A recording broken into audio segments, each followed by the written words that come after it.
ముప్పాళ్ళ మండలం నాన్నబాడు గ్రామంలో ఏటీఎం మోడల్లో ఇక్కడ సౌజన్య గారి ఏటీఎం మోడల్ చూస్తూ ఉన్నాము. ఆమె ప్రకృతి వ్యవసాయ విధానంలో మిరప పంటలో ఏ గ్రేడ్ మోడల్ వేశారు. ఆ ప్రక్కనే ఏటీఎం మోడల్ కూడా పెట్టుకోవడం జరిగింది.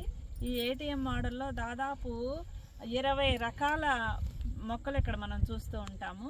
అన్ని జాతులు ఆకుకూరల దగ్గర నుంచి ఆకుకూరలో గోంగూర, తోటకూర, చుక్కకూర, పాలకూర, కొత్తిమీర ఇవన్నీ పెట్టుకున్నారు.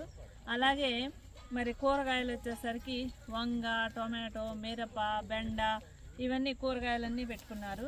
మరి దుంప జాతి వచ్చేసరికి క్యారెట్, బీట్రూట్, ముల్లంగి ఇవన్నీ పెట్టుకున్నారు. అట్లాగే తీగ జాతి కూడా పెట్టుకున్నారు. తర్వాత తీగ జాతి దోస, బీర, సొర, కాకర, పొట్ల ఇలాంటివన్నీ కూడా పెట్టుకున్నారు. నెక్స్ట్ ఇక్కడ మనకి స్వీట్ కార్న్ కూడా పెట్టారు. వీళ్ళు పాప్కార్న్ వెరైటీ పెట్టారు. ఇంకా వీళ్ళు ఏం చేస్తారంటే గన్స్గడ్డలు, చిలకడ దుంపలు కూడా పెట్టారండి.